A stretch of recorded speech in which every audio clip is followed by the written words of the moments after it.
everyone, and welcome down to episode number 88 of the Down South Photo Show. 88's got a nice ring to it. With me, Brendan Waits here in Ocean Grove, Victoria, Australia, and the guy on the other screen or in your other ear, if you are listening to the podcast, it's Cam Blake in Hobart, Tasmania. Good evening, Cameron. Good evening, Brendan, from all the way down here in Tasmania, because apparently we're still not part of Australia. Every time you do the intro, you're from Ocean Grove, Australia, and I'm from Tasmania. Apparently we're not. I can understand why people get pissed off down here, because you keep leaving us off the map. Victoria, Australia. That's right. Exactly. That's better. Yeah, that's better. I'm going well. Just ever since you were left off the map in the 1984 82 Commonwealth Games in Brisbane. Yeah. Well, you've upstaged us down, Victoria. You just cancelled the whole games altogether. yeah.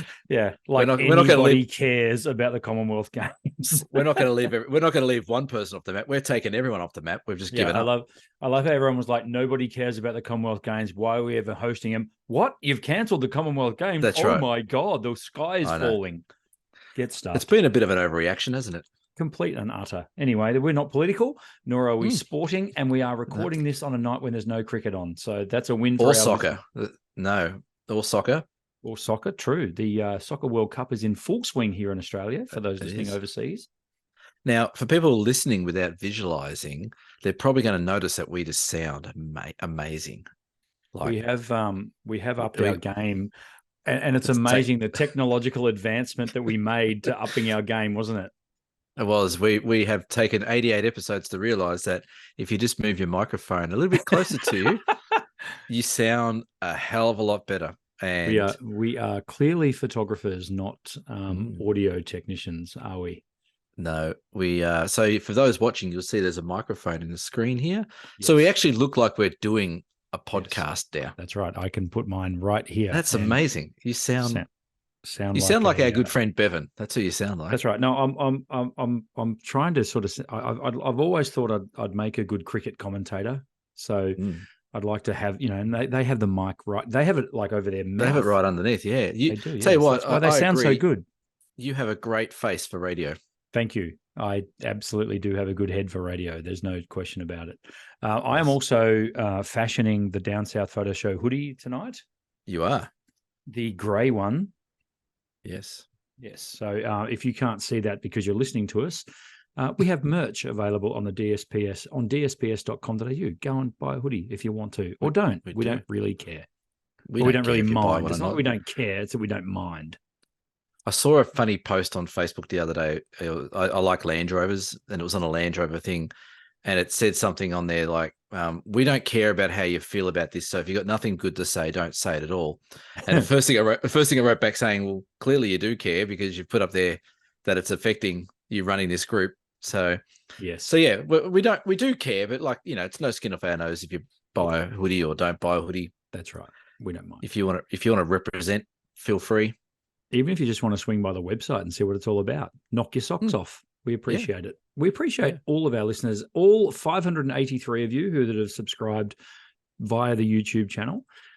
Thank you very much. We always appreciate people who hit the subscribe button and then tickle our bell. That's lovely of you.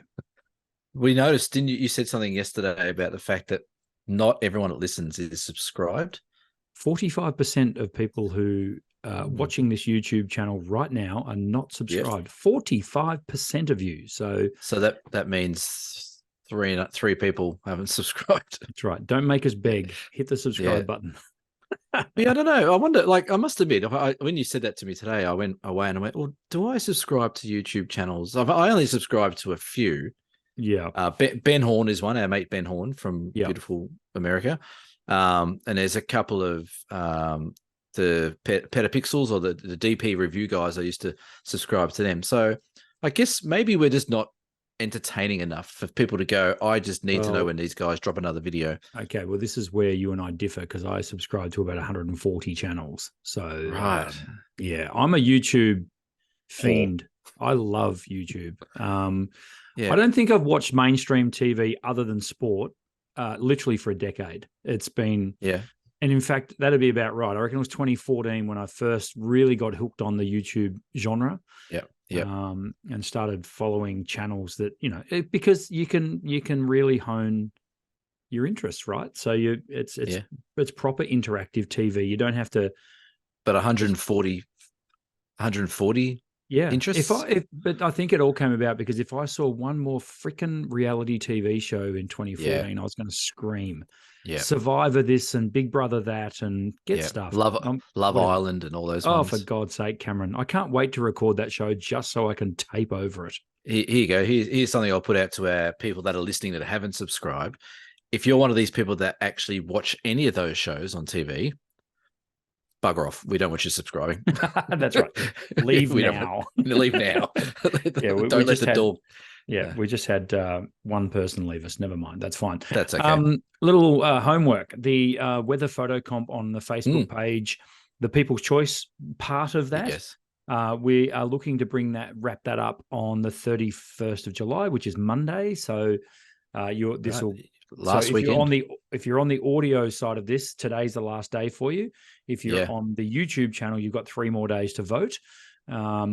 On the Facebook page. So there's a link in the description, or you can just go to our Facebook page. It's the pinned post at the top where you can vote for one of the 5 that we shortlisted for the weather photo comp as your People's Choice Award. It's going well. We have we have one photo at the moment that's just in front of another photo. Okay. Oh, actually, there's a few more. So it's going to be close. We're not it's going to be close, and I don't know if it's going to be who we thought it was going to be. Okay. Well, I think people know who we thought it was going to be because that was the person we gave the prize to. But let's see what happens. Have you given him that prize, or we just forgot about that? I have contacted Barry. Barry it was, wasn't it? Yeah, Barry. I've contacted Barry. I haven't yeah. heard back from you, Barry, but that's fine.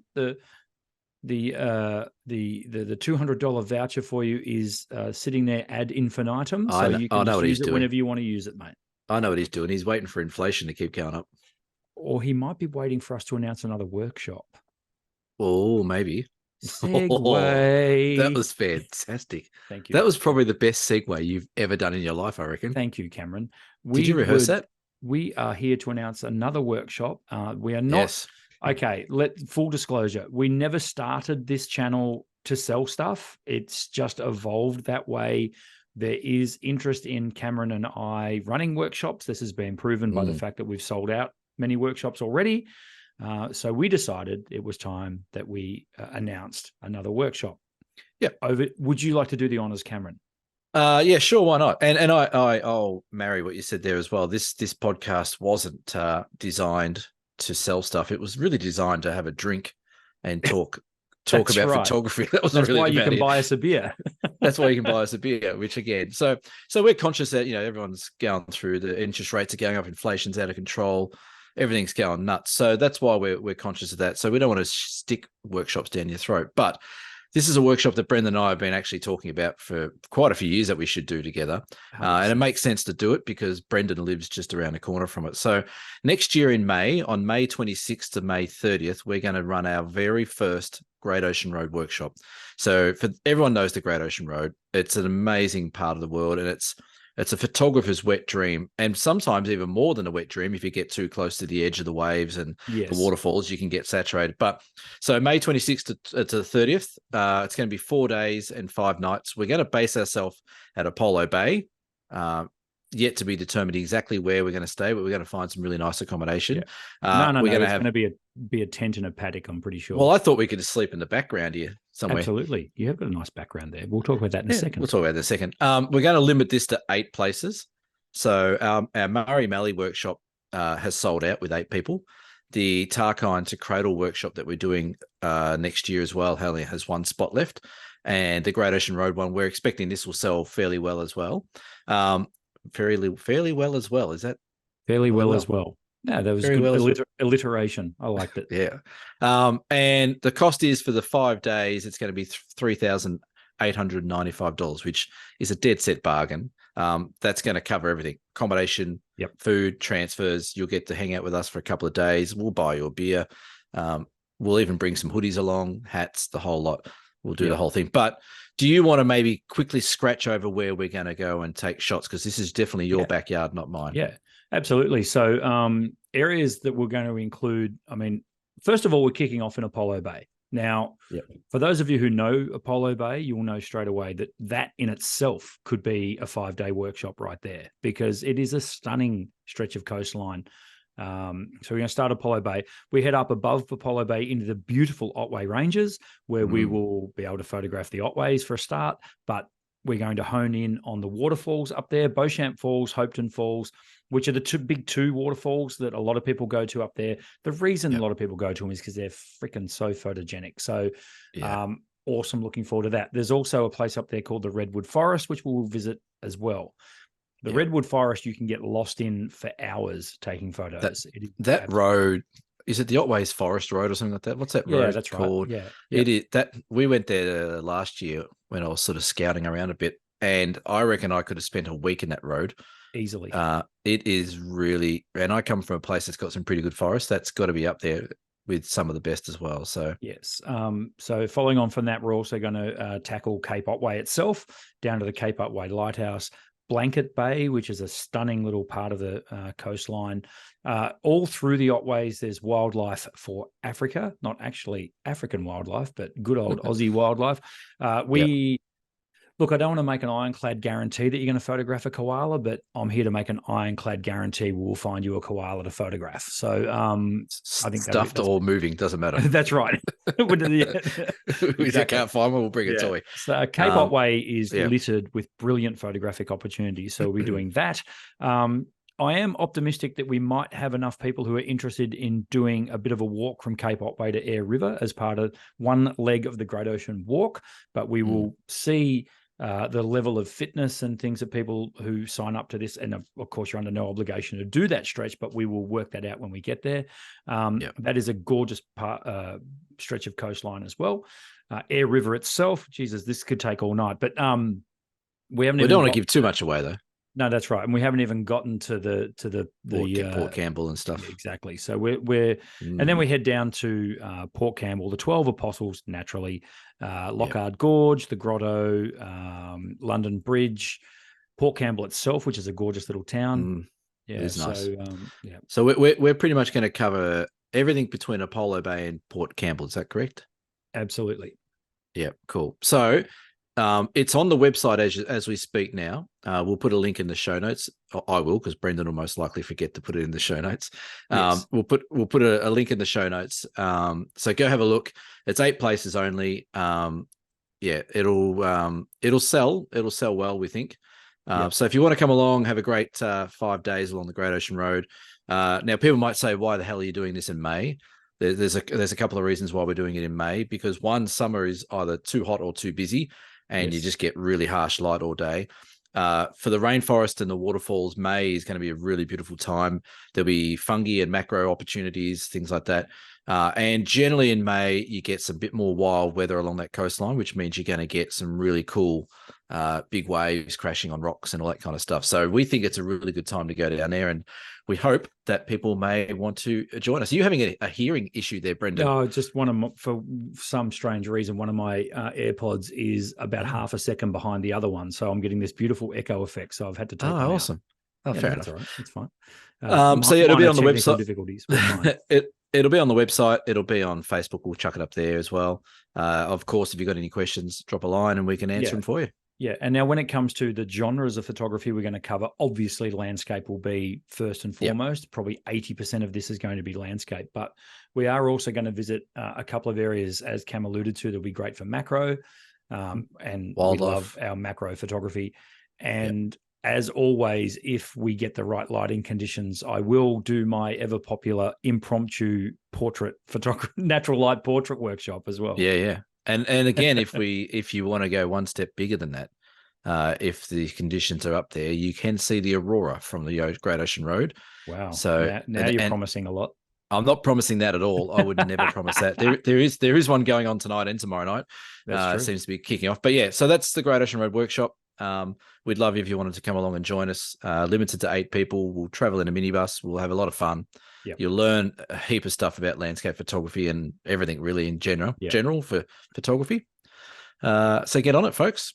Hope to see you there. We'll talk your ears off about photography. So I'm really excited about. Look, I'm excited about all our workshops. The Mallee one being where I grew up, and now the Great Ocean Road one where I live. So, really excited about that. And as Cam said, we like to think we bring a fair bit of experience and good value for money. So go ahead, sign up, check out all the notes. Hit us up with any questions if you want. We're here to help you. Yeah, sweet. Backgrounds? What are we doing? Backgrounds. You want to go? You go first. Okay. So this was today. So Today? this was, so not 4 hours ago, I suppose. Yeah, about 4 o'clock in the afternoon. Point Lonsdale, my muse, my favorite. If I'm ever stuck for a spot to take photos, I just head to Point Lonsdale. I hand on heart, I went over there. I actually went to work on my golf game at the local golf course over there and just had a bit of a practice session for 45 minutes. On the way back, I was going to pick up the kids from the school bus, and I thought, you know what? I bet you the beach is looking good. I'll go and have a quick look. Of course, not a camera in sight, but an iPhone in pocket. This is shot with the iPhone on long exposure mode. And like the compositions over there, the surf was rolling in. It was great. So I was really happy to get some water lapping around those rocks. So that is Point Lonsdale. That's my background this week. Nice little background you got to live around, isn't it? Oh, look, it is good. Have you noticed there's a theme through our backgrounds, though? It's generally I've got a beach and you've got a forest. Yeah, it does. And it's funny you say that, because I've consciously started saying to myself, I need to do more coastal stuff. Yeah. I live on a bloody island. There's coast everywhere. I don't know. For me, I think it's where I sort of grew up, like in Brighton, the mountains and stuff like that. I've always enjoyed the mountains and forests, but I need to branch out a bit and do a bit more coastal. But having said that, my shot is sort of in my backyard, but about 4 hours away. So I actually took this shot a few years ago, but I just came up on my feed today somewhere, and I thought, I like that shot. And so did you heed our advice of last week's episode? And I did a bit, yes. You've already taken the best photo ever. You just didn't realize just haven't found it on my hard drive yet. That's right. So this is up in the northeast forests. It's in a really amazing place up near Mount Cameron, one of the best mountains in Tasmania. And it's just this beautiful mossy forest with, I think they're like tea trees. They're not anything too special in regards to the trees, but it's the green moss and the fog and all that working together sort of stopped me in my tracks. And I actually got out my 5x4-inch film camera and took a shot of this as well on some Velvia film. But yeah, it's a beautiful spot. You can explore these little forests. There's some giant myrtle trees close by to this spot as well, which I checked out. So you can actually get up there and spend a whole day walking around these forests, and just work. The conditions were good. The fog was good.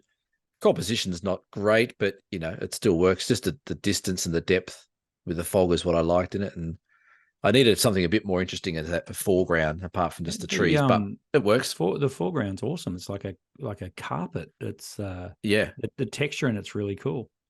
It was really tricky to shoot in a way, because like everywhere you walked, you sunk into this moss. Oh, wow. And I was trying to be ultra sensitive about not just stomping everywhere. So I sort of walked around the outside of this forest bit and sort of came in from the back end of it. And it worked, but getting out of there was a nightmare. My feet were saturated. It was like leeches all over me and stuff like that. So, but yeah, it was good. So, speaking of last week's episode 87, lots of great feedback. So once again, we say it every week. Thank you for your feedback on our episodes. We love it. Yeah, we do. And we charted really well last week. We did chart. We've charted really well. We almost broke. Well, when we released last week's episode 87, once again, that's not the first time, but once again, we were the most popular or most listened to episode in regards to photography on the visual arts charts in Australia. We ranked in at number 15, I think it was. Very high. So everything above that was all paintings and craft and highest rating like photography podcast in the country. Yeah, which is nuts. Again, we sort of scratch our head and think how the hell did that happen? How do we do that? So yeah, it's good. So make sure you download the episode on the podcast. If we get into the top 5 one day, that's got to be worth celebrating, I think. Time for a celebration, exactly. I think we'll do that. Episode 100 will rank in the top. It'll be number 1. Maybe that should be our goal. Episode 100 will rank as the number 1 podcast. Well, only 12 to go. I'd like to know stats on how many, like the one that's ranking first. Yes. How many downloads? But having a look at that, they're from, some of them are from America, because people obviously in Australia listen to podcasts in America and vice versa. That's right. So I don't know if we're the highest ranking Australian. I don't think we were. There's another one called Art Wank. It's a great name for a podcast. That's Australian, but the rest of them all look like they might be American and English and stuff like that. So that we might have been at one point the highest rated Australian-based visual arts podcast. Yeah, maybe run by a guy from Tasmania and a guy from Ocean Grove. I say this often. I reckon if we pull this apart enough, we'll probably be able to make ourselves look really good. That's right. We are clutching at straws. We are the only two bearded podcast hosts that ranked in the top 10. That's right. There we are, right there. Look at that. Absolutely. That's a great looking hoodie. Let's talk photography and stop all this crap. We're gonna. It's not really I don't know if we've done this before, but we're going. I don't think we have. I don't think we have either. And it's fresh in my mind because I've not only did I shoot Point Lonsdale behind me there with my phone, gosh darn it, I went home, I got my camera gear, and I went out on a freaking shoot. And because I looked at the sunset and I'm like, we got something here. Let's go and get this sunset. So I packed all my gear in the van, which is normally in the van anyway. If you see a white van parked somewhere around Ocean Grove, just break into it and steal all my gear. It's in there. There's thousands of dollars worth of photographic equipment in it. Don't give people that idea, because there'll be some idiot listening at will. Don't do that, please. So we're gonna do a little what's in our bag currently, and this we should do this like every 50 episodes or something, because it changes, it evolves. This time last year, I had none of this equipment in my bag, like literally. Well, okay, maybe one bit, but it wasn't anything like what I've got now. My kit has evolved yet again. Yeah, and you're right. Well, I guess for us, and you made a good point on the last episode when we were talking about destroying your camera for the best shot, and you made a good point saying that we make a living out of selling images, so we can sort of justify that we're going to be able to replace that gear with the sale of the image that would make money. But it's a little bit like this as well with what's in our bag. Like we might replenish or change gear around what would seem to be quite frequent compared to other people who are just doing this as a hobby. So this is by no means a segment where we're saying, hey, you know what, you need to update your gear every 6 months, just so you can you work with what you've got, and that's the main thing. But we have a general tendency to buy shit we don't need. I do. And then you look back and go, my God, how do I have all these cameras on my desk, and what the hell, I don't use half of them. That's right. Like that. We are all, you and I are both guilty of gear acquisition syndrome. Yes. That'll make a good episode for a podcast. That it was only true. It was only today that, I saw DJI have put out their new drone, another one, because of why not? They put them out more often than I have steak dinners, but and of course I want it. What is it? Of course I want it. It's a DJI Air 3. Air 3. Looks fantastic from a photographer's point of view. But that's not in your bag, is it though? No, it's not. I do have a drone in my bag, but anyway, where should we start? Can we going to go one for one, or we'll just go through my bag, through your bag? What do you want? Well, how about, I reckon, and again, one unrehearsed as always, I reckon we go from like the top down. So let's start with what camera body you have. Okay. And then maybe what lenses you have with it that goes with them. So okay, well, I carry a decent sized backpack. Which is got so it's a big low pro backpack, and it's got room for two bodies. So I carry two bodies with me at all times. Right. And the main reason I do that is so that I don't have to switch lenses in a hurry. And most photographers, pros and serious amateurs, would do that. Or if you can afford to have two bodies, you should. So I suppose my Olympus 1D, what's it called? EMX1 or EM1X. Okay, let's get this right. You'll get there eventually. I have an Olympus EM1X, which is, I suppose the reason I'm putting that at the top is it's the most expensive one, I guess, but whatever. And I have an EM1X and I have the Olympus OM5. Now, the OM5 people will be familiar with on this channel, because that's the one that I bought to take on the overland track, which was the genesis for me switching back to Olympus in the first place, because I needed lightweight, weatherproof gear. And the OM5 said, hey, buy me. And I went, yeah, that's perfect. Yeah. So I carry an OM5 and an EM1X. What are your bodies, Cam? So this is where it's going to be a bit tricky for me because I have too many cameras that I Let's go with play around. your go-to. Like, this is All right, right. I'll take my this. okay. So for example, I went out the other day down to the tessellated pavement to do a shoot like you did tonight with the sunset. I did a sunrise the other morning, and this is what I took down. So my go-to camera that I reckon I shoot 90% of my stuff on would be the OM1, the Olympus OM1. Yep. But I also have a Leica M11, which is a beautiful camera, but it's a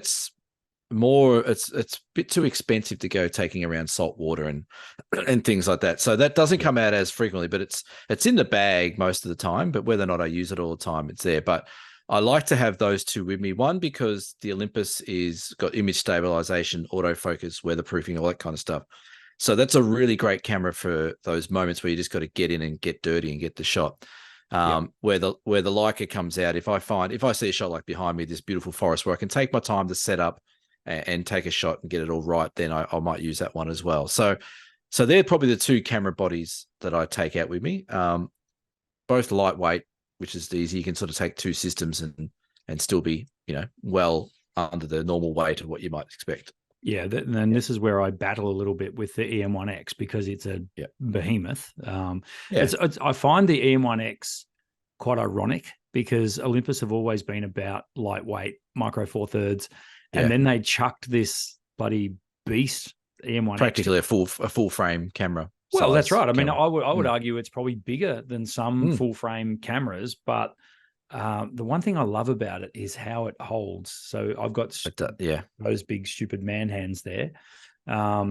So I really like the grip on the EM1X, and I love the fact that, and we'll just segue into what lenses we carry, that I can keep the 100 to 400 clip to the front of it at all times.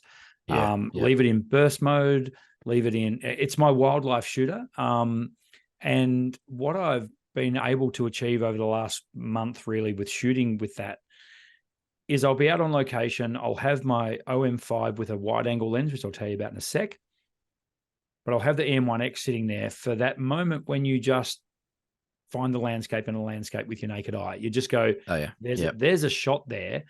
And the amount of times I used to go out shooting with purely my old Nikon 5100 or whatever it was, with the 10 to 20 on it, because I'm a landscape shooter and I was kept like, right, landscape, wide angle. Blah, blah. The amount of photos I would miss and get so bloody frustrated because I didn't have a bigger zoom lens with me. I've revolutionized that, and I'm absolutely enamored with the kit I've got at the moment. I love it. It's got, that really good balance between ultra wide angle and just grab the camera. So tonight, here's a prime example. The sunset was going off. It was beautiful color, deep reds, oranges. It was one of the nicer sunsets of the year. And I'm on the river at between Ocean Grove and Barwon Heads. I wasn't at the bridges this time. I've done the bridges. I wanted to come back from there. I was a bit further up river, and they've got the little pylons that are sitting out in the river, the channel markers basically, and they're beautiful. They make really nice subjects, but of course with the wide angle lens, I'm getting nowhere near it. So as the sunset's going off, grab the EM1X with 100 to 400 on it and just zoom on in and just get nice tight shots with beautiful, red clouds and stuff behind, but, isolating subjects within that frame. And again, you're looking at a massive landscape, but then you can just zoom right on in and just pick out little parts of it that tell the story rather than the atmospheric story. They actually give you detail within the story you're trying to tell. It has, again, revolutionized the way I shoot landscape, and I'm really, really glad I've got it now. Yeah, it's funny you say that because I just sold mine yesterday. My 100 to 400. Yeah, I saw that. So I agree. Like I don't generally. But hang on a minute. Wait. You're bearing the lead here. Don't you have another lens on order that might trump the 100 to 400? I do have another lens on order that will definitely trump. Yes. So it's funny. Like, can't wait to borrow it off you. Yeah. So the OM1 again, like I totally see what you're doing with the two lenses and two cameras and two bodies. And I agree that works really well. And I sometimes set myself up with that with, like, I've got the EM1X as well and things like that. But I find that having two lenses there, it gets a bit awkward for me. Like, even if it's sitting down on your bag next to you or stuff like that, it's just more things I got to think about. So I'm more of the opinion that I try and just change lenses as it's happening. But having said that, I've missed moments where I'm like, oh shit, that bird just flew past, that eagle. I could have got that if I'd had the other lens on there. So that's one thing that I'd probably do different to you, is I don't have those two bodies technically set up for different things. Yeah. One thing with the Leica camera that is very restricted is it's a very slow camera to use. So it's manual focus. Everything's manual. You got to sort of do it all slow. And the longest focal length I have for that is 90 mil. So even if I wanted to have that second camera set up to do those, like you said, landscapes within landscapes, it's not going to reach there. So I rely on the Olympus a lot more than I probably do on the other camera. One thing I do notice over the years when I've had like the Fujis and the Leica and the Olympus, and again, I harp on about Olympus, and people probably say, shut up, Cam, we've heard enough of it. But for me, it's the camera that makes me take more photos and better photos. I don't know what it is. Maybe it's like you said, the size of my hands are smaller. Maybe it's the way that the system works. Maybe it's the weatherproofing. Who knows? But I always come back from a shoot, if I'm using that camera, with more shots under my belt that I'm happy with than, say, the Leica or the Fuji or whatever it might be. So I think, and I guess everyone will be the same. Like, I know mates have got the Canon and the Nikons, and they swear by them. That's the camera I love. And I guess once you get to a point where you probably just cross over that little hump where you're really in tune with that camera, and that's what you get used to using. So yeah, so I don't have two setups in regards to lens focal length. I swap as we go along. But if people do have the ability to run two bodies with one long lens and one wide lens, it definitely can save your bacon if something really impressive happens. And exactly like you said as well, with the landscapes, within landscapes, even tonight looking out my window, there's some really beautiful light in the mountains. And I have my camera gear down here in the office, and I have my Leica upstairs. I'm like, there's no point. I can't get that shot with the 90 mil. I need like a 300 mil to get in there. So it is handy to have that extra focal length ready and raring to go, for sure. Yeah, it is. And the other point I'll make with the gear thing is, like, carrying two bodies. It's impractical if you're hiking. So totally, and obviously the OM5 was the one I took hiking. The overnight hike I did on the Great Ocean Walk, as I was training for the overland, I took the 100 to 400 with me. You did. You walked with it, didn't you? I did walk with it, and it didn't worry me at all. Strapped to the OM5, it was fine. The M1X, no, I wouldn't do that on a hike. But having it on the OM5 opened up all the wildlife to me. So I would have been so frustrated, because we saw echidnas, koalas, kookaburras, snakes, everything. It was brilliant. Bird life, all kinds of bird life. So I was really happy that I took that. But yeah, you've got to be careful. It's like, right, I'm not going to drink any water today because I've got to carry this massive body of the camera. But when I'm out in the van or I'm on the beach and I can just chuck it all in the backpack, and I'm only going to walk maybe 2K, happy days, no problems at all. Yeah. So if we move on to lenses, obviously what's in our bag. So lens wise, is how many lenses would you take out on a shoot with you? For example, tonight with the sunset, did you 4? So do you just have a kit that you have ready to go every time? Yes, I do now. Yep. So now this is one thing again where I've revolutionized the way I do photos. And that is always having my kit. I'm actually starting to get a little bit OCD with it, actually. I need to know that it's charged. I need to know. Now, little aside, do you remember, I reckon it was about episode 3, I gave this hot tip about keeping an SD memory card in your glove box? Yes. Yeah. Did it work? Guess what happened to me tonight? You needed the SD memory card in your glove box. I couldn't believe it. And given how OCD I've become with my gear, got the OM5 out, wide angle, turned it on, no memory card. Are you kidding me? Well, you may remember on episode 3, maybe it was, whenever it was, I had the Leica M10R at that stage, and I told you a story where I went up to Craig's hut to do a sunset, and I got up there and I had to take the memory card out of my sat nav of my car to do it all. That's right. The new M11 has a 64 gig inbuilt memory, so you don't need a memory card at all. Hallelujah. And so, about freaking time. So like the other day, my memory card filled up because I was just been shooting on it for ages. I'm like, oh crap. I'm like, oh, hang on, I've got 64 gig left. Bang, problem solved. Just keep taking photos. I actually can't believe it's taken camera manufacturers that long to why is no one else doing some kind it? of built-in. Yeah, I don't know, man. Like it's an odd one, isn't it? I mean, Surely. Like if cut like the size of a memory, like if you go by the size of a memory card, surely they can slot something like that Yeah. into the CPU or something like that. So And if you break open a memory card, have you ever done that? yeah. Yeah. No, I never have actually. No. Yeah. Inside a memory card, about a third of the space of the card is used for memory. The rest is just a plastic shell. Right. Memory So cards are why tiny. so why are So- these manufacturers not doing it? Well, Anyway? look at a micro SD card, for example. You can now get a 1 terabyte micro SD card. That's nuts. Why can't that? Yeah, no, I don't know. Maybe it's a sweetheart deal with SanDisk. Who knows, to sell more memory cards.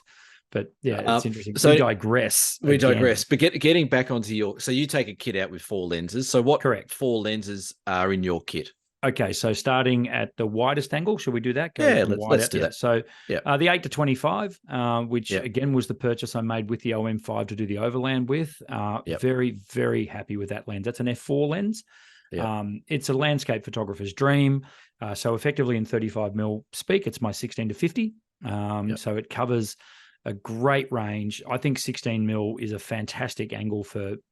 That borders on the ultra wide status, 16mm. So for me, and I could be wrong, and I know you will probably tell me that this is wrong, but I feel like it mimics my peripheral vision.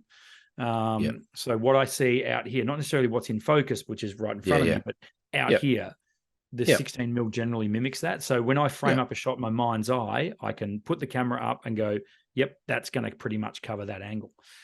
So I start with the 8-25. I have a 20mm f1.7 Panasonic micro four thirds lens with me as well, which when it's on the OM5 is an ideal street shooter.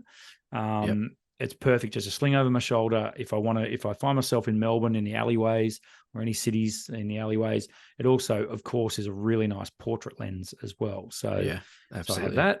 I also have now just added the 60mm macro, the Olympus 60mm macro, which was a great addition. Jeff. Thanks, Jeff. F2.8. I can't believe it's only $700 or $600, whatever it is. It's such a bargain. That is a great lens, that little 60mm macro. Which of course, you go. I was just going to say, like, it's obviously an Olympus branded lens, so it makes it a bit tricky for other people to go buy it for their camera. But if you ever get the chance to play around with one, they are just super light, amazing detail. They're a really cool little lens, and which effectively definitely underrated. Underrated, which makes it a 120mm macro in 35mm speak. And I always rated, when I used to shoot a bit of Canon, their 90mm macro was a really cool focal length and a very popular lens, also f2.8. So I think that's where I got the what's the word I'm looking for? That's where I got. That's why I liked that focal length to begin with, because I used to use the 90mm macro, and now I'm using effectively a 120mm macro at f2.8, which also doubles as a great portrait lens. So or get into the landscapes a bit more as well. It does, because it gives me that little bit of extra reach. And then, as I said off the top, the 100-400. So that's my 4 lenses that I carry. The 100-400 is by no means Olympus's fastest lens. I think it's or lightest, or lightest, 4.5 to 6.3, but it is freaking sharp. And I've been I'm quite comfortable now with those 4 lenses. I think that covers a really good range for me. I own other lenses, but they're not in the kit. They're not part of the what's in the bag. What's not weights in the bag? What's in the bag? No, that's right. So that's the 4 I would take. Over to you, Cam. What lenses do you generally take? So at the moment on my OM1, I'm actually shooting with the 8-18 Panasonic Leica lens. So for those that don't know, Panasonic can make the same 4/3 mounts as Olympus do. And the other reason I bought that lens is because it's actually a little bit lighter than the 8-25, but it's not as weatherproofed. It does go down to 2.8 at the widest focal length, which is great. So I use that lens quite a bit. I've got the 8-25, and I sometimes will take that out as well, like interchange. The other little lens I like, which I've actually got here, which is the little 75 1.8 lens. Lovely. It's such a cool lens. It's not a pro lens. It's one of their lesser ones, but I think it's the best portrait lens I've ever used. I think it's really nice, and it's great for landscapes. It's great for a little bit of close-up wildlife and stuff like that. And then I take the 40-150 2.8 Pro out as well. So I generally only take about 3 lenses with my Olympus kit. Yep. Depending on what I'm going, I might swap out that 40 to 150 for the kit 300 f4 that I've got from Olympus. That's in the OM Day kit that I can take out if I'm going to go do sort of more wildlife specific. So they're probably the 3 I have. With the Leica, lenses are tiny. I don't know if anyone's ever seen them. They are really small lenses. So I can almost take all my lenses for that in the kit and take up as much room as Olympus and 2 lenses maybe. So on that camera, if I was going to just take out that Leica kit altogether, I'd take 4 lenses that I have. And I've got the 21mm, I've got a 35mm, a 50mm, and a 90mm. They're all fixed focus, which is another reason why that system's a bit slower. You can't just zoom in and catch something on the fly. But I try and keep those lenses together. If I'm going to go out, I'll take all 4 of them. But yeah, so I'm the same as you. I have a wide angle, which is at 8mm sort of wide. And then I have that 75 1.8, which is great. I do miss out a little bit on that middle frame. So if I want something around about 50mm or 60mm, I sort of miss out a bit. But I guess one of the benefits of that system is that if I can easily just put in the 12 to 40, which is the 24 to 80 equivalent, I could easily put that in the bag and it's a couple of 100 grams extra. So that's pretty much what I would shoot with that. Now, as you were talking, I did a bit of research too, because, I'd like to work on the fly. I like it. So you're talking about your peripheral vision. So most people would know that males and females actually have a different angle of view. The males actually do see more peripherally, if that's a word, than what females do. And I think there's some, ancient history as to why that happens. But so on average, a male will see up to about 160 degrees in their peripheral. The 8 to 25 lens at its widest is 107 degrees angle. Right. So not even close. Well, close-ish, fairly close. Yeah, it's out there. It's out there. Yeah. Don't ask me what women see peripheral vision, but most of the women I know, they've got eyes in the back of their head, so they can see. That's right. 360, 360, mate. Exactly. 360 degrees. All right. So lenses covered. What else do you take out? Obviously, memory card when you remember it. Yeah. Saved by the memory card in the glove box tonight. Yes. Yeah. A battery. Do you just go out with one fully charged battery, or do you have another one? Generally speaking, because the EM1X runs 2 batteries, when that sucker's fully charged, I'm good for a weekend. It's fine. It'll just keep on trucking. That's right. Yep. I actually haven't got a spare battery for my OM5 yet. Right. I borrowed yours when we were on the Overland. Yeah, you did. Yeah. but there'll be one coming. I'll definitely chuck in a spare battery for the OM5. The great thing about the OM5 is it does charge on body, so I can plug it straight into a power pack. Yes. And in my bag is always a power brick. Yes, agree. 20,000 milliamp hour power brick that stays in there with the right cable, obviously to charge up my OM5. So that's something else that I think is worth touching on. And I think some people might not always know what a power bank is. Yes. So I've had a few people on workshops and trips go, "What's that thing you've got there? It looks like a phone." So a power brick is pretty much just a big battery, but they're generally about the size of an iPhone. Yep. And you can get them in different milliamp ratings. So for example, I think mine's outside anyway. Yeah, I do. I don't have one here, but so for example, the Olympus battery, I think that's around about sort of 5,200 milliamps as a battery. Yep. So yours is a 20,000 milliamp battery. So what it can do is charge that battery 4 times probably. That's right. Or top it up as you go along. So for those who, depending on what camera you're using, a lot of the newer cameras coming out now have got USB charge, which is great. Both the Olympus and the Leica I've got do. And I'm the same. I take a battery charger and I take the right cable as well, as you said. And what I do is I have that ready to go all the time. So if you're not sure what they are, they can charge anything that has a USB connection or USB-C connection, whatever it might be. You can charge off these things. So your phone, your camera battery, whatever it might be. So so I'm the same. I usually take, I generally these days, I take the battery that's in the camera charged and the power bank and the cable. Because if I need to top it up, I can. I don't take an extra battery, which is a bit silly in a way because if one of the batteries is faulty or, I do something and drop it and lose it, I'm sort of without a camera. So cool. So if you have a look in your bag, do you have any filters? A lot of filters. I do. So so I really now only carry one filter in my bag. because my lenses have UV filters fitted to them anyway. Yep. So I keep UV filters on my camera, on my lenses at all times, mainly just to obviously protect the lens itself, because I'm a clumsy klutz, and I've dropped cameras many times. I've bumped them into rocks. I've done all kinds of stuff with cameras. So I do keep a UV on it.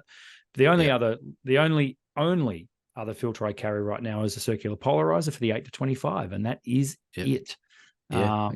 Because I now own a system that has built-in ND filters. So the ND filter that's built into the OM5 will give me a ND16, which is fine for what I want to do. I don't.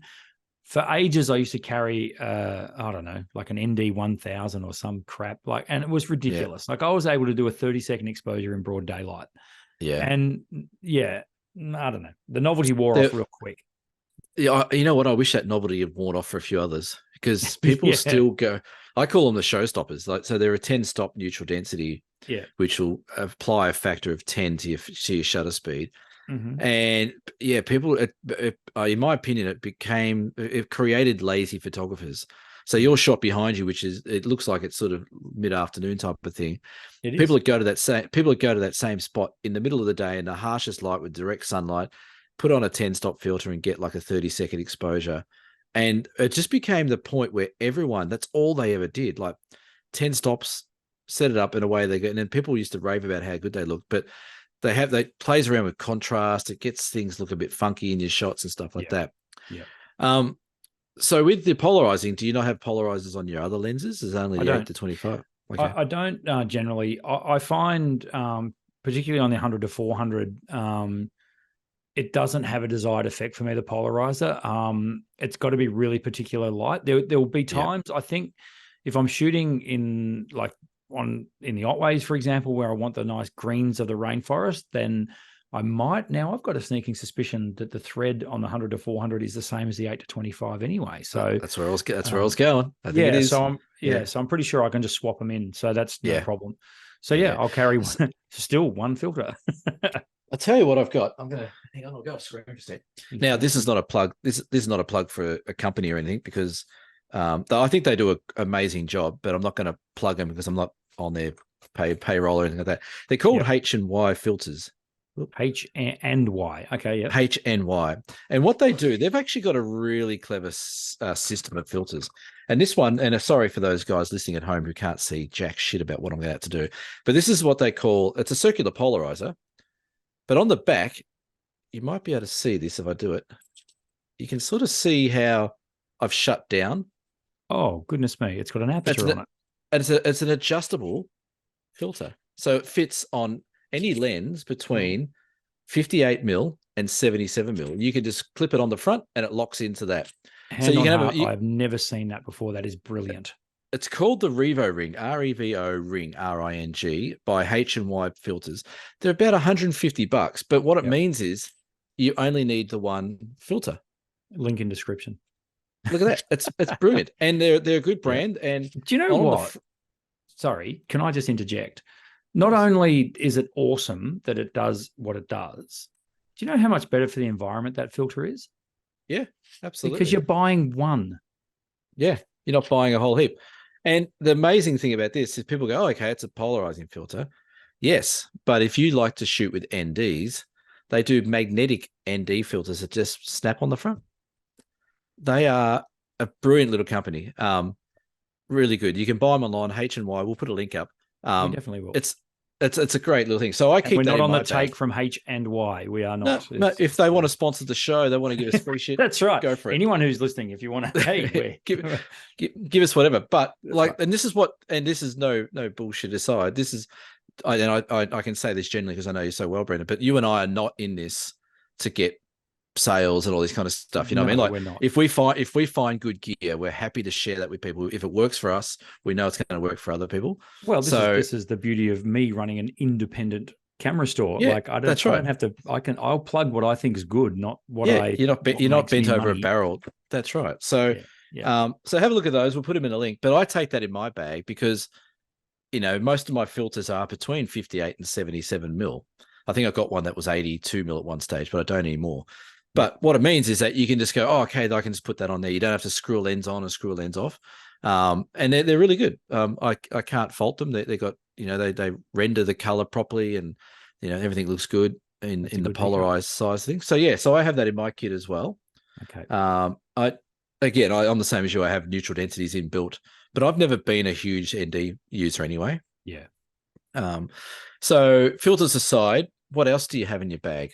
Well, I'm about to put in my bag tomorrow, because I ordered it today, a couple of microfiber cleaning cloths. Yes. I got some, I got them through CR Kennedy. I don't know, what are they called? Fiber Clear, or with a K. Yeah. Anyway, whatever.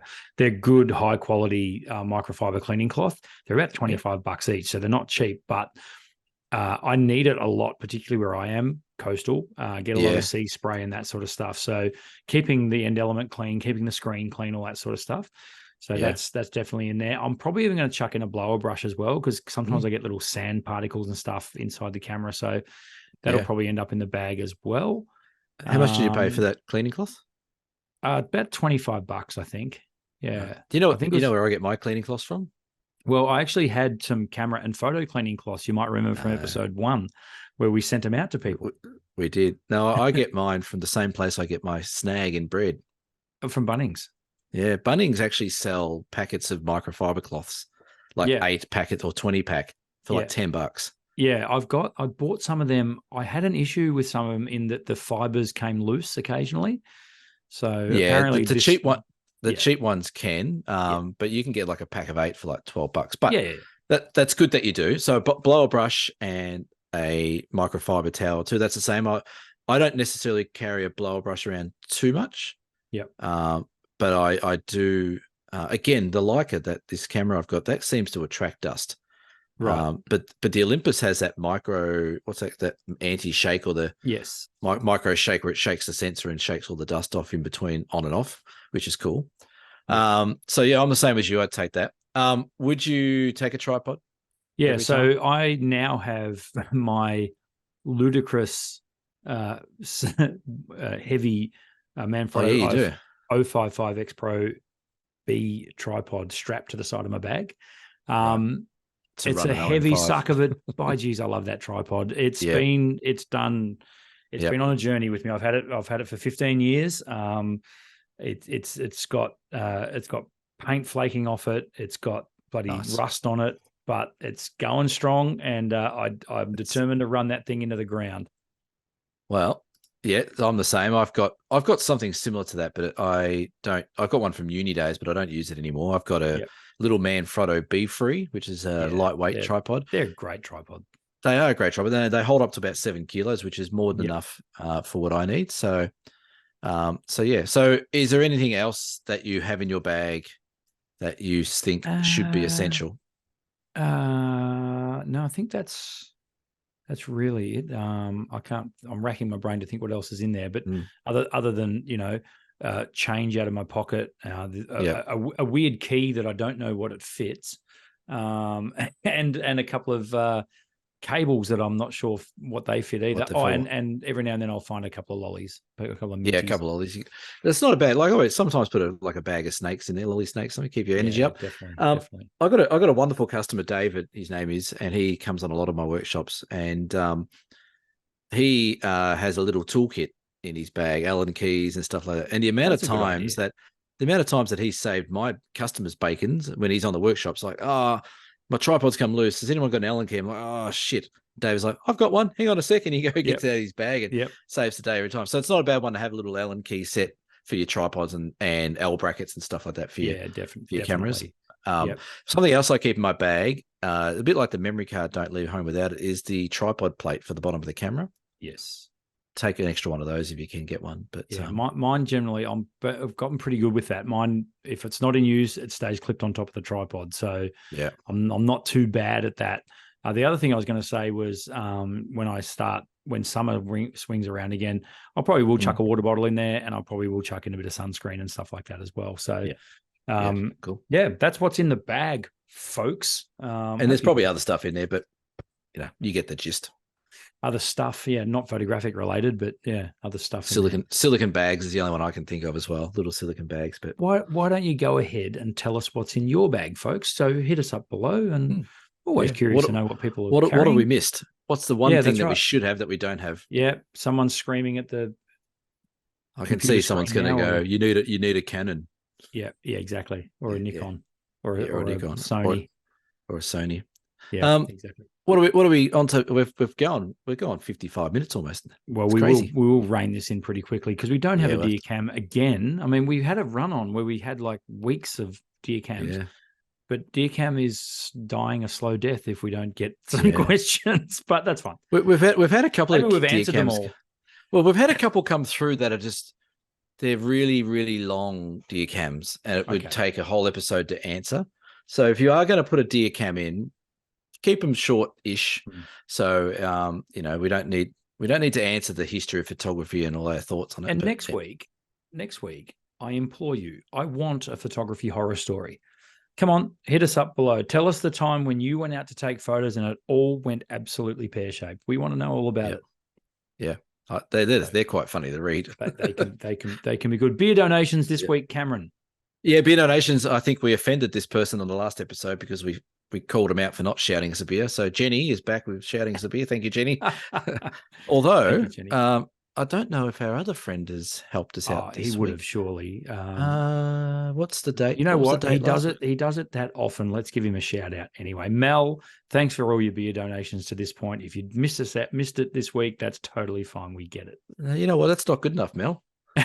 Yeah, see, I knew you'd be like that. So good cop, bad cop. Here we are. Good cop. Yeah. So thank you, Jenny, and thanks to everyone else who just supports the show. It's been great. Absolutely. Now, Cameron, what have you got coming up as we wrap up episode 88? We're doing this at warp speed, aren't we? Well, you said we're at 55. We like to keep them around an hour. So yeah, we know people fall off the perch after an hour and just fall asleep and not listen to you. What I got? So when this comes out on Saturday, I'll be down at Port Arthur, beautiful Port Arthur. Awesome. Running an OM day. The weather's looking a bit wild, which could be pretty cool down there. So that'd be good. And then next week, I'll be heading up to Cradle Mountain. We'll probably record next episode that I'm off to Cradle Mountain for a winter workshop. Brilliant. And fingers crossed for anyone listening who's coming along, the forecast is looking maybe like we're going to get snow on the first and last days. So that would be pretty cool. What about you?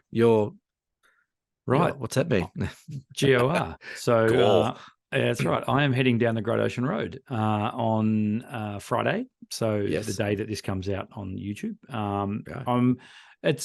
I wanted to get back there. It's been a while, not only to scout locations for our workshop coming up, but also just to keep taking the photos. I'm on a bit of a roll. I'm very thankful that I've been able to get out, take some photos, particularly through winter. So normally winter is a bit of a lull for me. I don't sort of get out as much. But like we said a couple of weeks ago, that's when the best weather conditions happen. So I'm going to mosey my way out through Colac and go further west and then head due south and basically pop out right next to the 12 Apostles, or the Some Apostles, as we like to call them, with the goal of shooting sunset at the Some Apostles on Friday night. So my background next week may very well be that photo, but who knows? We'll see how we go. Could be a raging dud. We'll see. What we didn't do from last episode? We didn't send each other raw files to stuff up. Oh yeah, well, that was if we need to. Maybe what we should do. You're doing your shot. I'll do a shot at Port Arthur. You do a shot where you're going, and we'll send each other the raw file and edit it ourselves. Yeah, you know what could make a good episode? Yes, is us doing a video of us editing each other's shot and just taking the piss. We could do that. The first thing you'll do is straighten my horizon. We know that. I would never call out someone for having a crooked horizon. I know. That'd be petty, wouldn't it?